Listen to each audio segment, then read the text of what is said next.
Moraï Verabotaï, nous abordons à présent, après une interruption festivale de la fête de Pessah, notre paracha hebdomadaire, en vérité je dirais nos parachiotes hebdomadaires, puisqu'il s'agit de Tazria et Metzora, et qui traite essentiellement du sujet de la tsara'at, c'est-à-dire de la lèpre.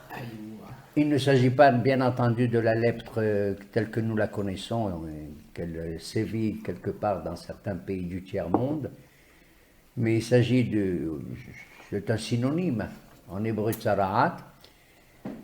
C'est un fléau qui touche certains individus dès lors qu'ils ont commis des méfaits sur le plan moral.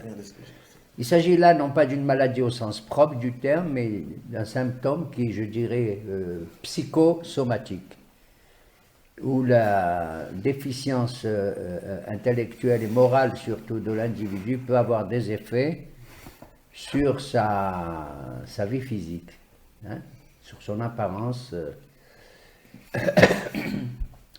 Mais ce qui est étonnant, avant d'aborder le sujet de cette lèpre qui s'appelle la Sara'at, c'est que la paracha de Tazria est introduite par un événement absolument incroyable.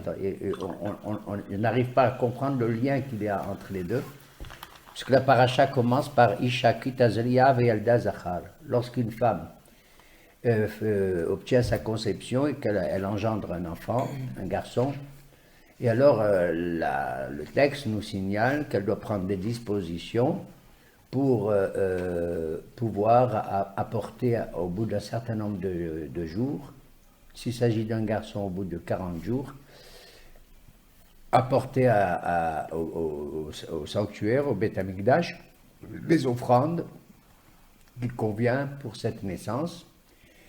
Et s'il s'agit d'une fille, il faut attendre 80 jours. Étant donné qu'elle est pendant cette période-là, 40 ou 80 jours, dans une situation qui ne lui permet pas tout de suite de se rendre au Beth Amikdash pour réintégrer, retrouver, si vous voulez, sa santé physique et même, je dirais, psychologique, et voire aussi spirituelle. La question est de savoir, si vous voulez, pourquoi est-ce qu'il y a une telle différence entre cette interruption de 40 jours pour un garçon. Au bout de 40 jours, ça y est, elle est en forme, et elle peut se rendre au Beth Amikdash, alors que pour la fille, il faut attendre 80 jours. Certains vont estimer que, ah oui, oh là là, une fille, c'est beaucoup plus compliqué. En vérité, ici, la Torah, dans son sod, dans son secret merveilleux, nous indique que l'attente pour une fille est de loin plus importante parce que la fille est de loin plus importante que le garçon.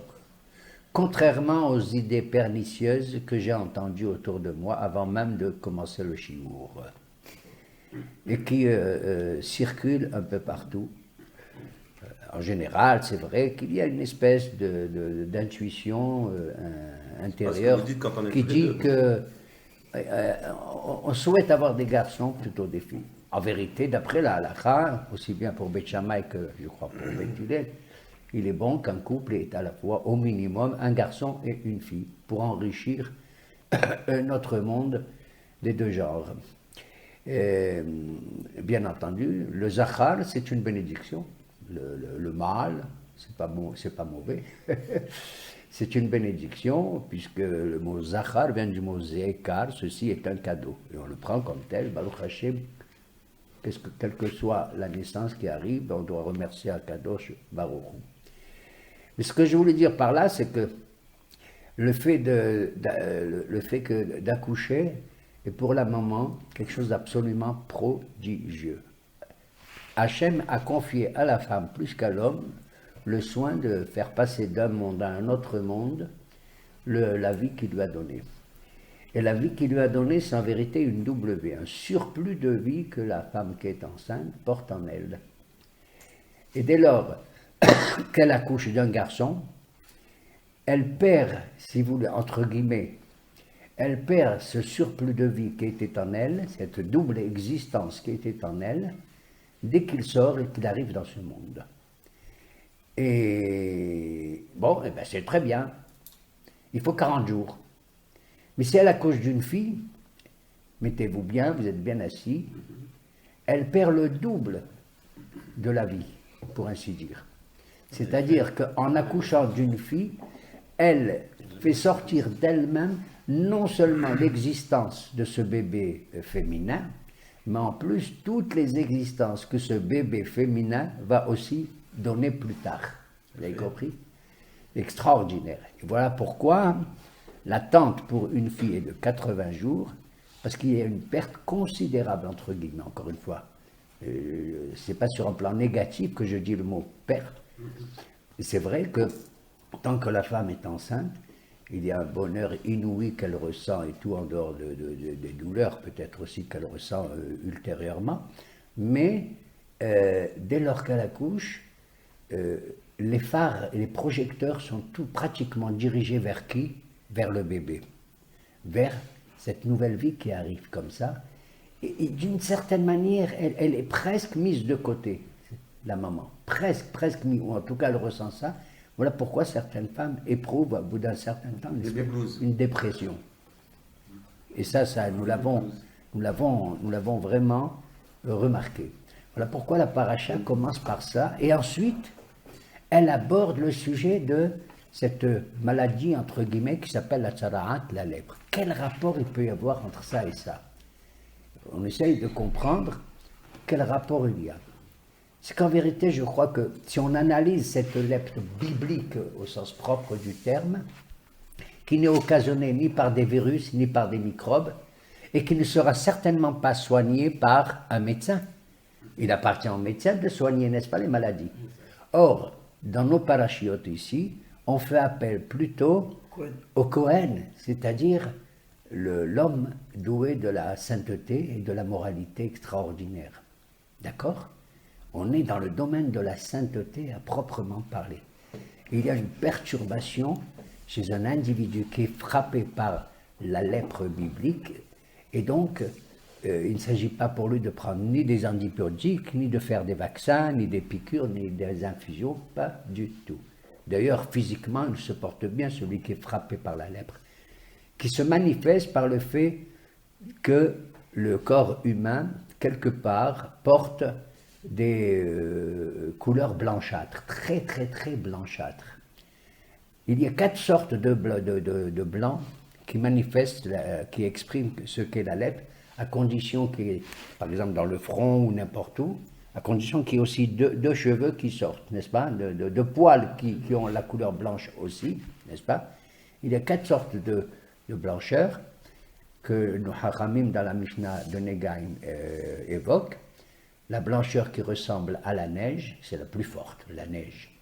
La blancheur qui est celle de la chaux qu'il y a qu'on enduit dans le sanctuaire, la chaux dans les murs, le cidre. Qu'est-ce qu'il y a d'autre? La blancheur de la peau de l'œuf, klipat abetza, nachon. Et la 4e, mon Dieu. Hein? La coquille d'œuf, oui. Et la blancheur, ben, ça va me revenir. Excusez-moi, puisque j'ai introduit notre chiour avec la notion d'accouchement, je ne veux pas manifester publiquement que je suis dans l'attente d'un accouchement de ma fille dans les quelques minutes qui suivent. Et que je dédie ce chiour pour qu'elle ait une leda kala. Amen. Donc il y a 4 sortes de blancheur, dont j'ai oublié la 4e, qui va peut-être me revenir. Et donc, cette manifestation montre qu'il y a quelque chose qui désorganise la peau de l'être humain. La peau de l'être humain qui est censée être, je dirais, la frontière entre l'intérieur et l'extérieur. Entre mon intériorité à moi, d'accord, la peau c'est une enveloppe, entre mon intérieur et mon extérieur. C'est-à-dire qu'il s'agit de voir, de comprendre, Hachem d'une certaine manière frappe l'individu comme ça pour montrer qu'il est désaxé totalement et que son ego prime sur tout le reste, absolument. Et cet ego-là, nos Hachamim disent qu'il y a 10 péchés qui entraînent la tsara'at, parmi lesquels la Avodah Zara, le Gilui Arayot, alors je traduis l'idolâtrie, l'inceste, le Shfichut Damim, le crime, et également l'orgueil, le Shvu'at Sheker, un serment mensonger, et aussi, bien sûr, ce qu'on a mis au devant de tout, c'est le Lashon Hara, la médisance. La médisance, c'est ce qui manifeste le plus. Même une médisance la moins grave. Tout est proportionnel à la grandeur du personnage qui s'exprime, vous voyez. Et la médisance, c'est quoi? C'est le Lashon. Quelqu'un, il a une épée que Dieu préserve, il tue. Quelqu'un, il peut casser une porte, il peut avoir un comportement d'une certaine violence, tout ça. Et le Haramim considère que le Lashon Hara, la médisance, est de loin beaucoup plus grave que les 3 péchés initiaux cardinaux que j'ai évoqués, à savoir la Avodah Zara, Gilui Arayot et Shfichut Damim. Et il se réfère à trois passages de la Torah, dans lequel, d'abord, un, c'est celui de David, et qui a dit Adonai kol siftei halakot lashon medabberet gedolot, que l'Éternel coupe les lèvres mielleuses et doucereuses apparemment. Yachret Adonai kol siftei halakot lashon medabberet gedolot, la langue qui se prévaut, qui se manifeste de manière présomptueuse, dans un certain orgueil mal placé, dans lequel, précisément, l'extérieur ne compte pas à ses yeux. C'est l'orgueil. D'accord? Yachret Adonai kol siftei halakot, et la shon medaberet gedolot, la langue qui prononce des choses nombreuses, gedolot, immensément grandes, et au pluriel, vous avez vu. Et il dit, c'est plus grave que le crime. Ah! Oui, parce qu'un crime, quel a été le premier criminel de l'humanité? Caïn. Caïn a tué son frère. Et quand il a voulu faire tchouva, comment il a fait tchouva? En disant Gadol avonineso. Mon péché est si grand que je ne peux pas le porter. C'est au singulier. Deuxième personnage à propos duquel il a été dit l'inceste, c'est notre tzaddik, Yosef HaTzadik, qui avait été poursuivi par les charmes de Madame Poutifar, peut tout faire, et petit four, et qui lui dit Anna hata gedola, je ne vais pas commettre un péché aussi grand. Et c'est au singulier. Deuxième.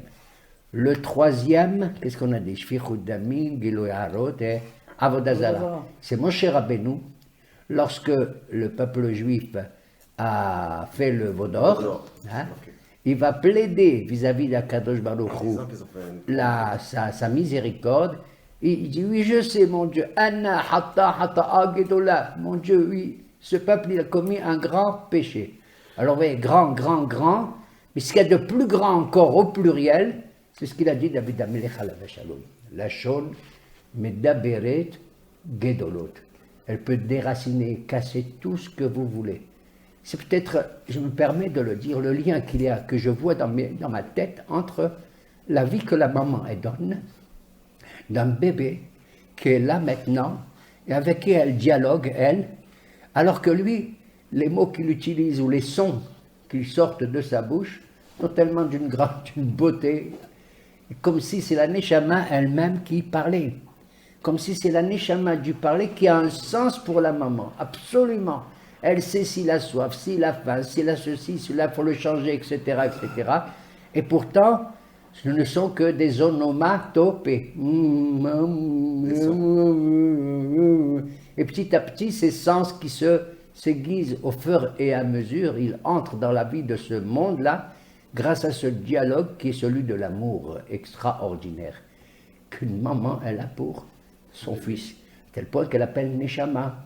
La Gemara dans Nida, elle nous raconte à quoi ressemble un bébé dans le ventre de sa maman, à un pinkas. Qu'est-ce que c'est un pinkas? Un fascicule, un hoveret, qui est plié et il y a des choses inscrites. Et c'est quoi? À quoi il ressemble? Qu'est-ce qu'il y a écrit? À quoi? Qu'est-ce qui est écrit dans ce bébé qui ressemble à un livre, à un pinkas? Mais il y a écrit sa biographie. Il y a écrit aussi et surtout tout ce que le malach, l'ange Gabriel, il lui enseigne quand il est dans le ventre de sa maman, à la lumière d'une quelque chose qui scintille dans le rahim, dans la matrice de la maman, d'accord? Il lui apprend la Torah suprême, la Torah idéale, idyllique, celle qui n'est pas entachée par trop d'événements terribles et tout de notre histoire, d'accord? Et voilà, c'est à quoi ressemble l'enfant comme ça. Et il vient, et alors là-bas, la Gemara aussi, elle nous raconte qu'au fur et à mesure de la grossesse, il y a 3 étages. Il y a un étage en bas, il y a un étage deuxième, le bébé grandit, 2e étage, après, 3e étage, hein? En fonction des 3 premiers mois, des 3 deuxièmes mois et des 3 derniers mois. Alors moi j'ai pensé, puis je ne suis pas le seul, je crois qu'il me semble que Hachamim, ils ont dit pourquoi il y a 3 étages et tout pour le développement dans la matrice maternelle de cette vie extraordinaire. Le premier étage, c'est pour déjà constituer ce qu'on appelle le nefesh. Le nefesh, c'est la vie physiologique. Le 2e étage, c'est pour développer les qualités du ruah, c'est-à-dire de l'esprit, du verbe, etc. Et le 3e, c'est le neshama. Regardez tout un développement que la maman, elle fait, c'est absolument incroyable. Et elle donne la vie. Et elle entend un message extraordinaire. Il y a une symbiose d'amour. Hein, qu'est-ce qu'elle a fait ici finalement? Elle a perpétué la création du monde. Elle a perpétué la création du monde, bien sûr avec son mari. Ils font la paire ou pas? Oui. Eh bien je vous dis non. Parce que la femme et le mari, ils vont commettre un impair, il va y avoir le bon Dieu au milieu d'eux. Ça fait 3. Ils commettent un impair. Akadosh Baruch Hu, il a la Shrina. La Shrina, elle est mamash ici. Elle est ici avec eux. Et à tel point que le premier bébé qu'une femme elle a eu, la première femme du monde, comment elle s'appelle? Chava. Hein? Chava. Elle a donné un nom à son premier fils, à propos duquel qu'on a mentionné tout à l'heure, Caïn. Qu'est-ce qu'elle a dit pour lui donner ce nom? Kaniti Ish. Kaniti Ish Et Eloki. et Hachem. Hachem. Vous entendez bien? Premier bébé au monde, Madame Hava, la maman de tous les vivants, elle a dit « J'ai acquis un fils avec le bon Dieu ». Donc, je n'ai pas menti quand j'ai dit qu'ils ont commis un impair. C'est un impair qui est magnifique, attention. Hein? La présence de Akadosh Baruch Hu. Et je ne veux pas m'égarer, parce que c'est le moment où je devrais un peu m'égarer, mais ça ne fait rien. Parce que j'ai parlé de David Amelech. Or, David Amelech, dans un psaume qui est très, très connu, David Amelech, dans un mizmor qui est fort connu, Barachi Nafshe et Adonai. Vous le connaissez? Oui. C'est le psaume qu'on récite, psaume 104, Kouf Dalet à Rosh Chodesh, qui va tomber d'ailleurs ce dimanche. Hein? Ça va être le Rosh Chodesh de Iyar. Et au lieu de dire les Haftarot de Tazria et Metzora, on va dire le Mahar Chodesh. Bon. Et donc David, dans ce psaume-là, du Rosh Chodesh, du renouvellement de la vie et tout, il emploie 5 fois le mot Barachi Nafshi. Oh mon âme, elle te bénit mon Dieu. Barachi Nafshi. Oh mon âme bénie. Oh mon âme bénie. 5 fois. Et là-bas, Hachamim, ils disent, tiens, c'est dans la Gemara de Berachot, voilà, à la page 10. Elle dit comme ça, pourquoi elle explique, il a dit 5 fois que mon âme bénisse Dieu, que mon âme bénisse Dieu. Il a dit parce que chaque individu doit savoir qu'il va connaître 5 mondes. Hamisha Olamot. 5 mondes. Le premier des mondes, c'est quand il est dans le ventre de sa maman. Donc tu vois qu'il vit, hein, et c'est sa maman qui ressent tout. En vérité, elle vit par sa vie, et lui, il vit par sa vie. Vous voyez, c'est le contraire du Lachon Hara. Vous avez vu ce que je veux dire? Quand tu dépends de quelqu'un, et l'autre, il dépend de toi. Dans un dialogue tout à fait libre, et dans un dialogue égalitaire, pour ainsi dire, qui doit exclure le Lachon Hara. Et David Amelech a dit, première bénédiction que j'adresse à Hachem, c'est qui? Moi, je ne savais pas. Moi, je croyais qu'il n'y a que moi qui fais des prières et qui fais des bénédictions. Pas du tout. Le bébé, dans moi, qu'il soit garçon ou fille, hein, peu importe. Il fait des brachot. Il dit David Amelech, Ba'achi nafshi, vechol kerabai et shem kodsho. Et tous mes intestins, le nom sacré de Dieu. Kerabai, ça veut dire tout ce que je suis dans les entrailles viscéraux de la maman. Vous avez compris? J'étais le viscéral dans le ventre de ma maman. Le deuxième, c'est quand il sort au monde. À ce moment-là, il voit, nous on ne sait pas, mais la sortie du sein maternel vers le monde, c'est éblouissant pour lui. Alors on dit là-bas, il voit pour ainsi dire très loin, par sa mentalité, par son esprit bien sûr. Il voit les étoiles, il voit les constellations, il voit même les malachim. Il voit même les malachim et il dit Barachi nafshi. Et là-bas c'est écrit, dans le psaume. Après, qu'est-ce qui se passe? Après il a, jusqu'à l'âge de 2 ans à peu près, il est encore dépendant de sa maman et elle l'allait. C'est le 3e Barachi nafshi. Et là-bas il est dit, si je me souviens bien, Barachi nafshi vechol gemoulai, ainsi que tous les tétés que j'ai eus de ma maman. Regardez, gemoulai ça veut dire quoi? Ça veut dire le mot gomel hasadim, nachon ou pas? C'est-à-dire avoir une envie folle comme Abraham Avinu de faire le hesed, de faire autour de soi de l'amour et de la tzedaka et tout ça, d'accord? Vechol gemoulai. Comment il reconnaît, tu te rends compte que c'est de sa maman qu'elle allait, c'est incroyable. Il mange de ce qu'elle mange. Il mange de ce qu'elle mange, littéralement. Certains de nos hachamim disent que dans la main il y a 5 doigts et qu'en vérité il y a 5 sens aussi. Et les 5 sens, la maman et le bon Dieu participent pour le bébé. Ils participent. Elle fabrique les doigts du bébé, mais c'est le bon Dieu qui donne au bébé le doigté. Elle fabrique les yeux du bébé, mais c'est Akadosh Baruch qui lui donne la vue, etc., etc. Donc dans les 5 sens en vérité, elle participe en accord et en collaboration avec Akadosh Baruch Hu. On peut appeler ça la symphonie de 5 sens, d'accord? Et donc, c'est ce qui est mis en parallèle entre cet amour extraordinaire de ce qui donne la vie totalement. Je répète, aussi bien le garçon que fille, et parfois plus la fille que le garçon, dans ce domaine-là, avec cette dénaturation dès que l'individu grandit et tout, et que au lieu d'être le médaber, l'homme parlant, c'est-à-dire le pensant par excellence, puisque les mondes sont d'abord l'inanimé, le domem, après le tsoméach, le végétal, après le haï, le vivant, et après le médaber, parler, c'est l'outil le plus important. L'outil le plus important qu'on doit utiliser avec notre parler, qui exprime vraiment ce qu'on est soi-même. À tel point que la médisance, elle va faire pâlir l'autre qui est en face de toi. Malbin pene havero. D'ailleurs, les Français ont pris ça, il m'a fait pâlir. Nachon? Ils ont pris ça de la Torah, et c'est très bien, ils ont pris beaucoup de choses aussi. Malbin pene havero, c'est beaucoup, beaucoup plus grave qu'on a dit comme les 3 péchés de inceste, crime, etc. et idolâtrie. D'accord?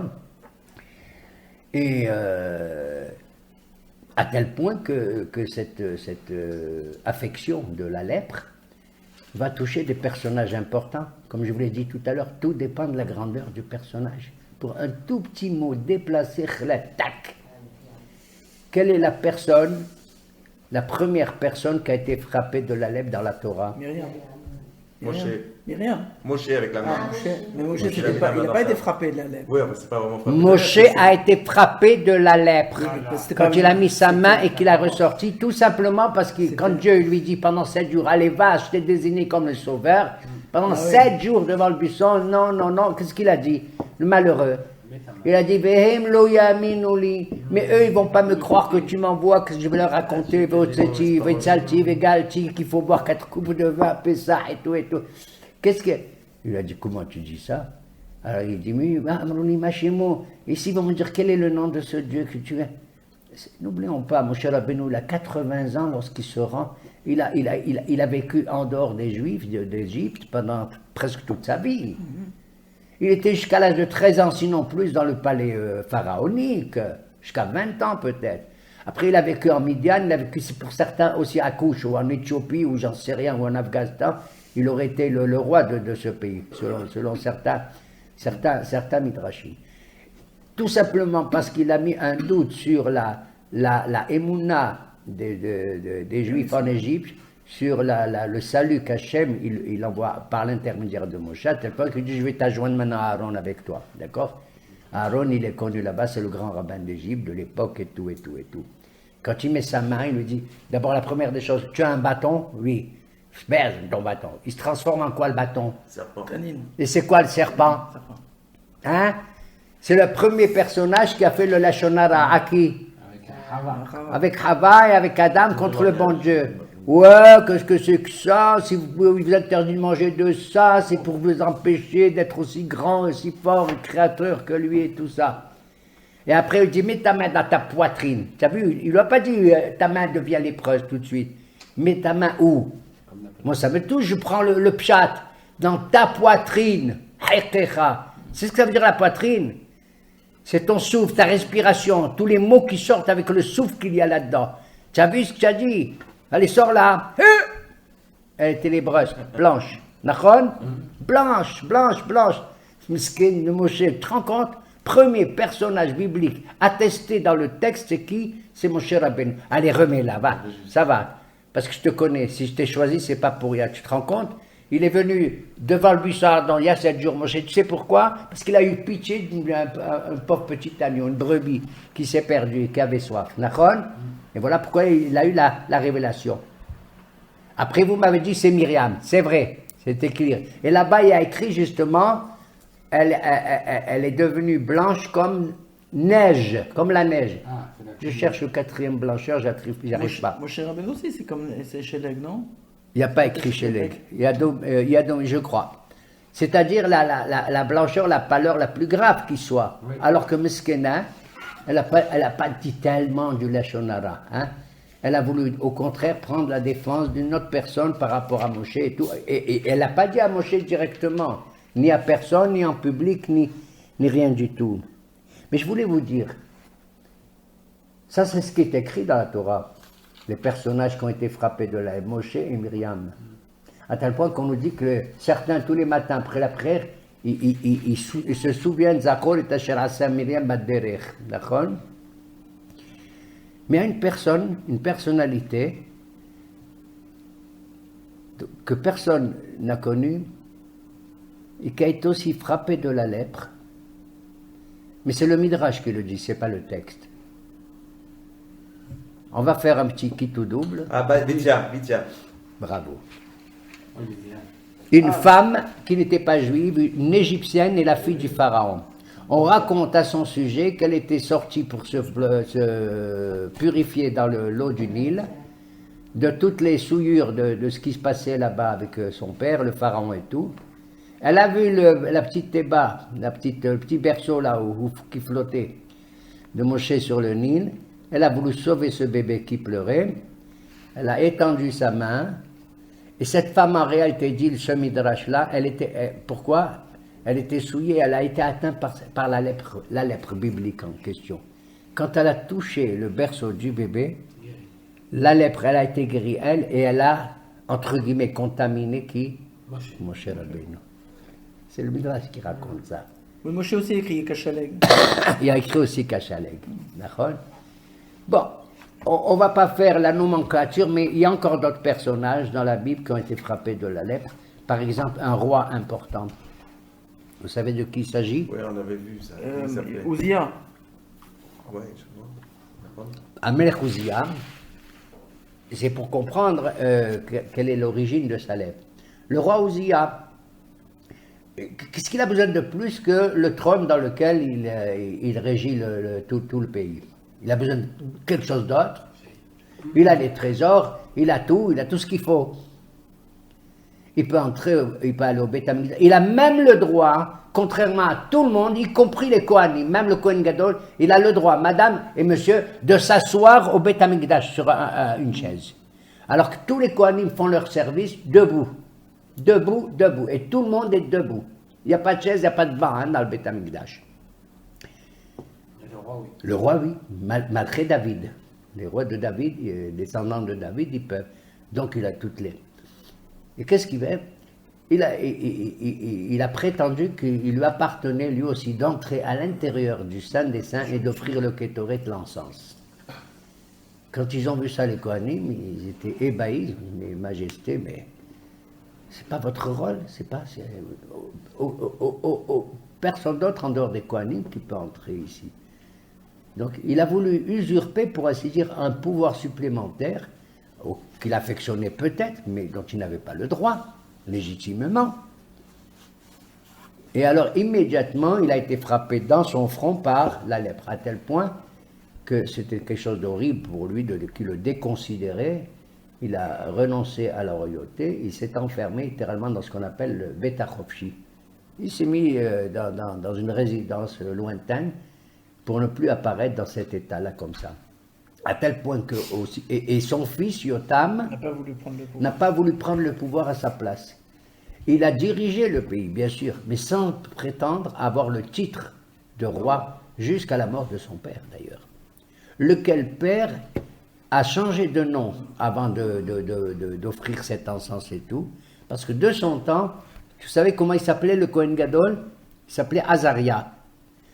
On revoit que ce Ozia, il est dénommé aussi assez souvent sous le nom de Azaria. Ça veut dire, je suis au même niveau que le Azaria Kohen Gadol, moi aussi je suis Azaria. Vous avez compris?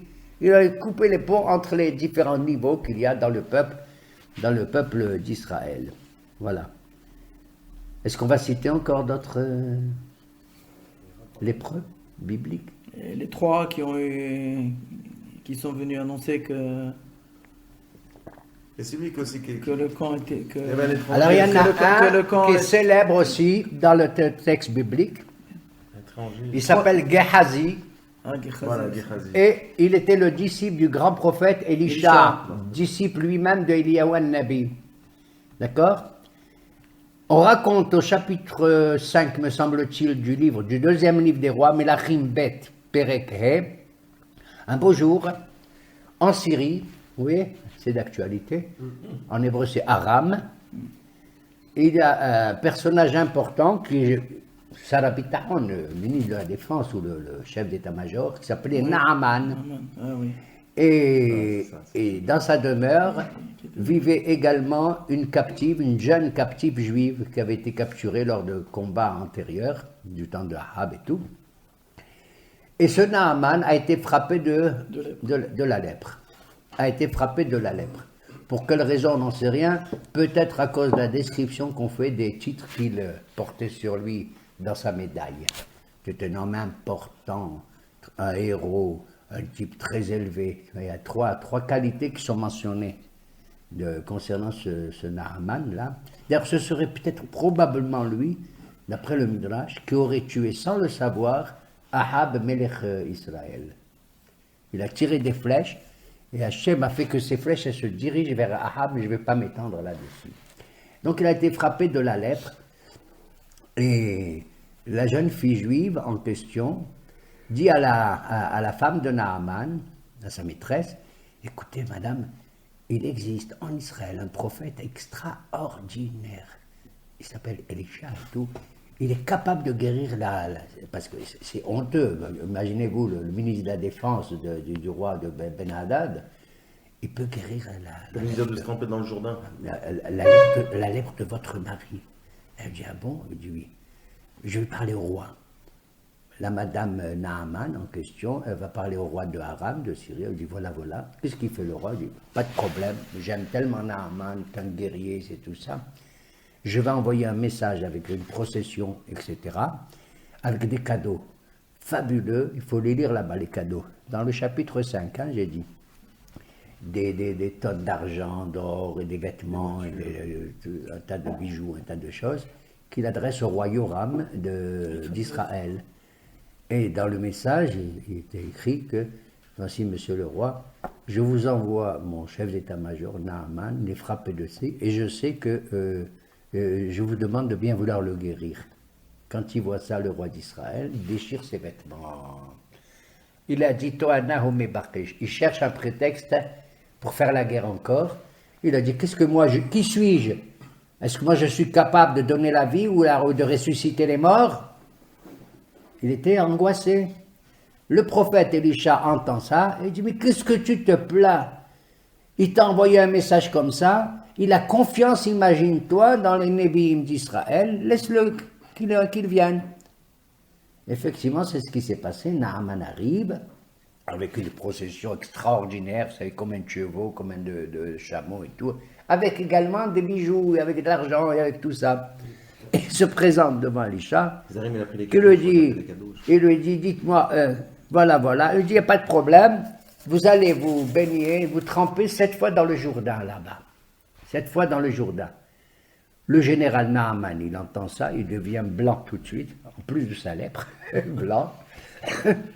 Il s'énerve, il rebrousse chemin et il dit à tout le monde, dites-moi, je suis venu pour ça, me tremper 7 fois dans le Jourdain. Qu'est-ce que c'est que le Jourdain ici d'Israël? C'est rien du tout, à côté de nos fleuves gigantesques de Syrie qui s'appellent Amana et Parpar. Hein? Est-ce que j'ai besoin de venir jusqu'ici pour me tremper? Un de ses disciples, de ses soldats, répond à Naaman, attends, le prophète, il ne t'a pas demandé de faire quelque chose de grandiose. Qu'est-ce qu'il t'a demandé? Fais-le, qu'est-ce que ça à perdre? Voilà, il est là le Jourdain, tu te trempes 7 fois, on va voir. Qu'est-ce qu'il fait? Il obéit, il se trempe, tac, tac, tac, tac, tac, suivi. Il sort, il est blanc comme un bébé, dit le texte. Il devient fou. Il dit, c'est incroyable, mais je m'attendais. Il retourne voir le prophète, et il dit, voilà, monsieur le prophète, il n'y a pas de Dieu comme le Dieu d'Israël. Et littéralement, dans cette déclaration, il se convertit au judaïsme, littéralement. Il a épousé la Torah. Et il dit, voilà, je vous ai apporté ça, ça. Il lui a dit, eh ben, moi, j'en veux pas. Il a fait le Kiddush Hashem. Pour pas qu'on dise, parce que tu sais, les mauvaises langues, qu'est-ce qu'elles vont dire? Ah ouais, bien sûr, tu as vu tout ce qu'il a reçu, le prophète en question, tout ça. Il a dit non, merci. Alors le Naaman, il dit au prophète, maintenant, il adopte le judaïsme pour ainsi dire, il a dit, il y a une seule chose que je vous demande de me pardonner. Il a dit quoi? Je dois retourner à Aram, en Syrie, et je suis obligé toujours d'accompagner le roi de Syrie, Ben-Hadad, lorsqu'il va dans le temple de Beth Rimon, ça s'appelle comme ça, il va se prosterner devant leur truc, moi je suis obligé d'être à côté de lui et de faire aussi comme lui. Il va dire, bon, allez, c'est bon, va-t'en. Alors, comment il s'appelle? Naaman, avec sa procession, ils vont quitter les lieux, et brusquement, le disciple de Élisha, Géhazi, apprend la chose, à ses yeux, ils ont vu tous les biens précieux, les bijoux et tout, il court en cachette vers le Naaman, il court. Le Naaman se tourne, il le voit dire, qu'est-ce que vous voulez? Il dit, dans notre yeshiva, on vient de recevoir deux nouveaux élèves. Les pauvres, ils sont très pauvres. Ils n'ont pas de quoi s'habiller, ils n'ont pas... Alors, je peux vous demander un kikar d'argent et puis deux habits comme ça? Alors, Naaman dit, ouais, au lieu de te donner un kikar, je vais te donner 2 kikars d'argent et des habits. C'est ce qu'il lui donne. Et Géhazi retourne chez lui, sous sa tente, il planque tout ça dans un trou, etc. Mine de rien, il rejoint le prophète, et le prophète lui dit, mon cœur était avec toi. Il dit, il a dit, non, là, l'arti anni wa anna, j'étais nulle part, ni là, ni là. Il a dit, tu as été nulle part, tu sais ce que tu as fait? Il lui a dit, tu as piqué cet homme avec lequel j'ai voulu faire Kiddush Hashem, toi tu as fait Hilul Hashem, tu as profané le nom de Dieu, et tu as pris, il lui cite 8 choses, là-bas dans le texte. Tu as pris des chevaux, des ânes, des serviteurs, des servantes, de l'or, de l'argent, je ne sais plus quoi encore, 8 choses. Hachamim là-bas qui interprète, il n'a pas pris les 8 choses, il n'a pris que le kikar et tout. Ils disent non, c'est pour te dire, c'est un remède, une allusion que le prophète dit à son disciple Géhazi, avant que tu me quittes, avant toute cette affaire, nous étions ensemble en train d'étudier ce qu'on a lu dans la paracha de la semaine passée, de Shmini. On était en train d'étudier les lois les plus compliquées qui soient sur l'impureté. L'impureté, la Toum'a, il lui dit comme ça.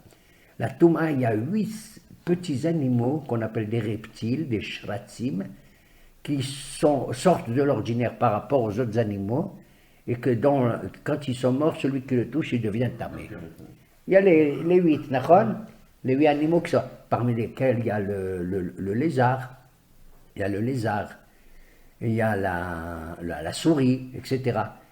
Ce sont 8 animaux. Alors pourquoi il lui a dit, tu vois, toutes les études qu'on a fait, qu'on a essayé de comprendre sur les shmona shratzim, les 8 reptiles rampants et tout, ça tombe en rien. Tu as tout sali la Torah. Tu as sali littéralement tout ça. C'est comme si il t'avait donné tout ça, comme si tu avais pris 8 choses comme ça. Tu les as jetées comme ça, comme ça. Et il lui dit, Tidbaq sara'at na'aman lecha ou zara'echa. Que la lèpre qu'avait Naaman, elle se colle à toi et à ta descendance. Pourquoi sa descendance? Ouais, c'est ça. Mais parce que les enfants de Gehazi ont suivi leur père, ils étaient avec lui. Oui, J'ai omis de le dire. Il y avait 2 fils et un troisième qui attendait aussi. Et un troisième qui attendait. Okay. Donc vous voyez combien la Tzaraat, elle a frappé qui? Aussi ce Gehazi. Mais on fait le reproche au prophète Elisha. Parce que dans la suite des textes, on voit qu'à un certain moment, Gehazi veut se rendre auprès d'Elisha. Vous voyez comment la Torah est magnifique, comment le Tanakh est magnifique. Il ne cache rien. Même un prophète comme Elisha, une telle grandeur, on va lui faire un reproche. Il est revenu une fois, Gehazi, dans l'intention de faire tchouva, pour ainsi dire, d'entamer, et il lui a fermé littéralement la porte. Hachamim lui disent, quels que soient les ennuis que vous avez avec quelqu'un, même si smol doha yamin mekarevet, il faut avoir toujours la mesure des choses. Si ta main gauche, elle repousse quelqu'un, il faut que ta main droite aussi puisse le rapprocher. Et ça, il n'a pas eu. On fait le reproche à ce propos. Et pourtant, c'est un gadol comme tout. Et ce qui est magnifique, c'est que finalement, on va voir. Il est foutu, le type lépreux, il est terminé, c'est un médisant, c'est tout ça. La Haftara de Metzora, qu'on ne va pas lire, hélas, qui se trouve dans le 2e livre des rois, au chapitre 7, là, cette fois-ci, nous raconte. Il y a la famine qui sévit dans la capitale du royaume d'Israël, Shomron. C'est une chose affreuse.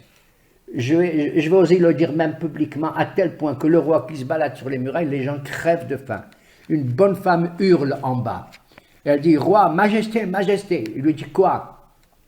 Il lui dit, voilà, j'ai fait un accord avec ma voisine. Je m'excuse de le dire. On est tombé d'accord. On a tellement faim qu'on est tombé d'accord qu'un jour, on mange mon fils, tous les deux, et le lendemain, on mangera son fils à elle. On a mangé mon fils, et cette femme, au lieu de me donner son second fils qu'on partage, elle l'a caché quelque part. Elle est allée se plaindre auprès du roi Yoram. Il devient fou, il déchire ses habits et tout. Et au lieu, qu'est-ce qu'il dit? Oui, tout ceci à cause du prophète, tout ceci, qui a sauvé des Naaman tout à l'heure. Tout ceci à cause du prophète. Alors, qu'est-ce qui est arrivé à Gehazi et ses 3 enfants? Ils étaient 4. Là-bas au chapitre, ça dit, il y avait 4 lépreux pendant la famine terrible qui sévissait dans Shomron, qui était entouré par le siège justement de qui? Des Syriens, de Aram, de Ben Hadad, colossal, une armée terrible, avec tous les produits, tout ça.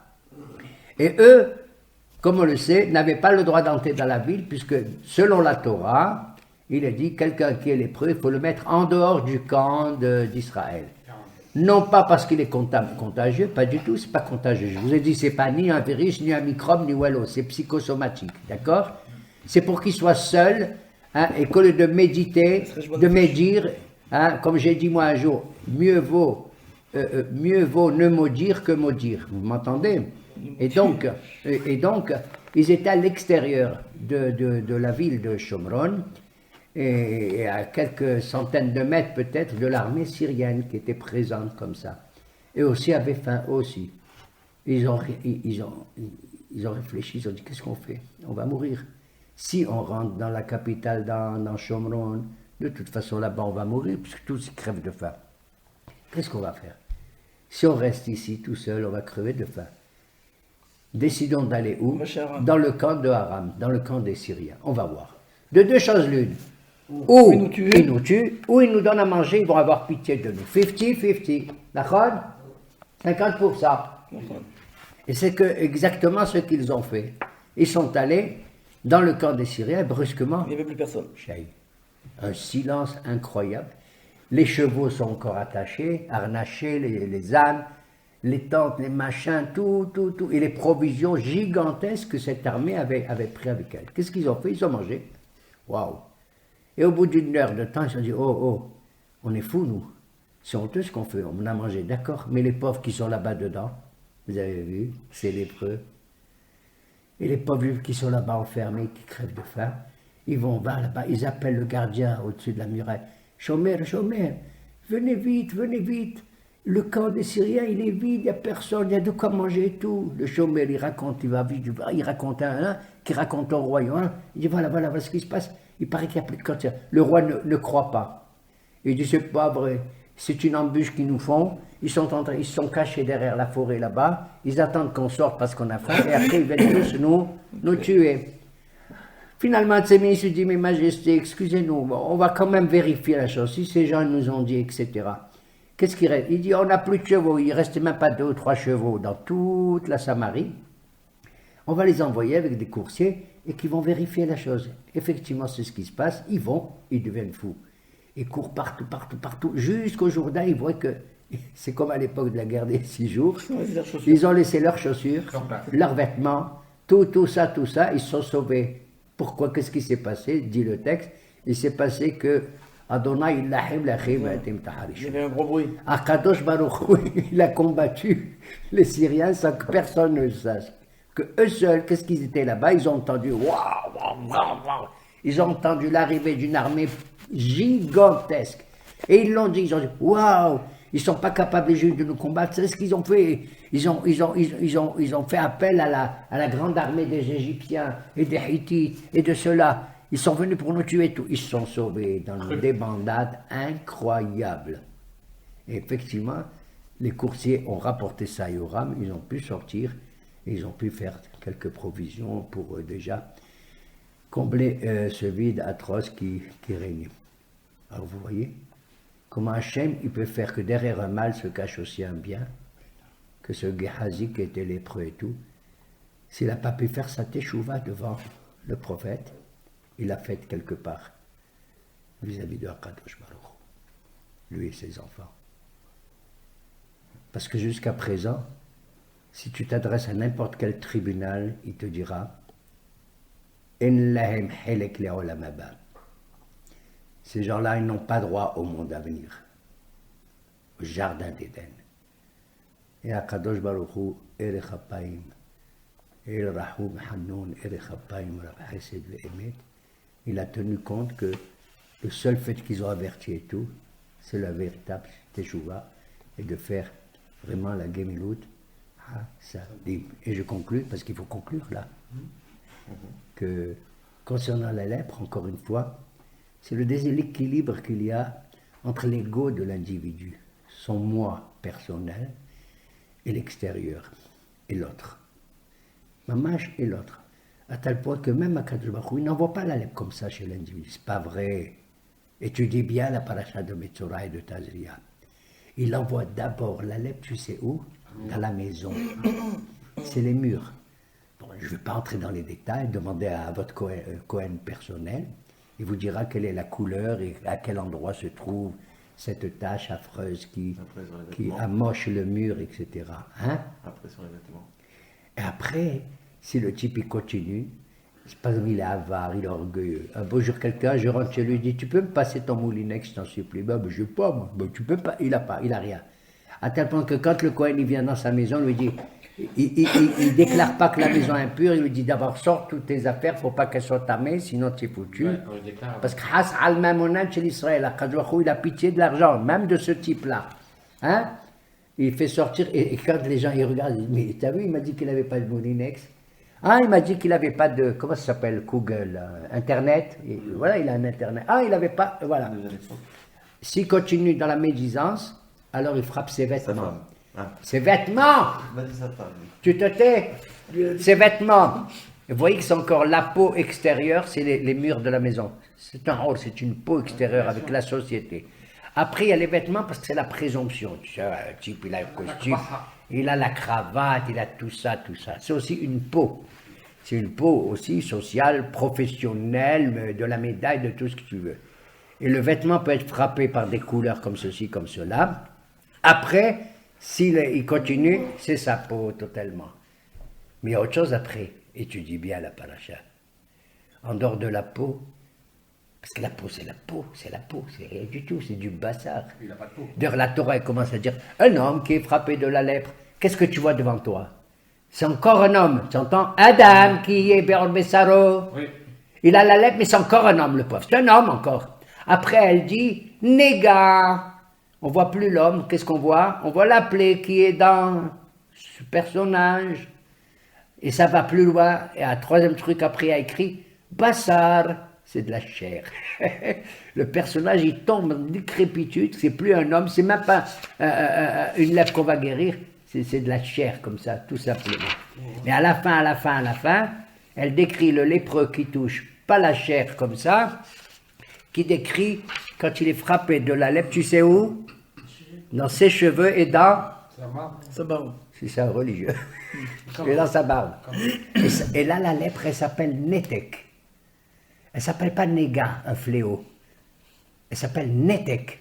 Netek, ça veut dire c'est une rupture totale, une cassure. Une cassure. Et c'est une cassure, comme j'ai dit pour le bébé, pas au premier étage, au deuxième, mais au troisième étage. Et regardez, je conclus comment la Torah elle est merveilleuse. Si un type maintenant, il a 10 cm de lèpre ici, il est lépreux, lui. Hein? Il faut qu'il soit enfermé pendant 7 jours en dehors du camp. Et pas après 6 ans, encore 7 jours encore. Il n'est pas lépreux. Et maintenant, la Torah, elle dit là-bas, Ça, c'est bizarre. si maintenant, il est blanc, tu entends, Daniel? Il est blanc de la tête aux pieds, blanc mais tout, il n'y a rien. Il est pur. Tu entends? De là, ça veut dire qu'il n'y a plus rien. Il n'y a plus rien. C'est un roc, ça. Ça veut dire qu'il est obligé de retourner dans la Tahara. Obligé. À tel point que la Gemara de Sanhedrin, elle dit, qu'est-ce que ça veut dire que s'il est frappé entièrement de la tête aux pieds, il est pur? Comment il est pur? Tu me dis 10 cm, il est tamé et tout, le corps, il est pur. Elle dit oui. Ça doit te faire réfléchir pour comprendre que le Mashiach, il viendra, tu sais quand? Quand toute une génération, Okullo Zakai, Okullo Hayav, dit la Gemara de Sanhedrin. Lorsqu'une génération, elle est entièrement déméritante, Hayav, coupable, il n'y a plus rien à attendre. Il n'y a plus rien à attendre, il n'y a aucun tzaddik parmi nous qui vit à Chol et tout, qui doit venir le Mashiach, ou alors on est tous Zakai. Yehi Ratson, que nous soyons tous des Zakaïm. Amen et Amen.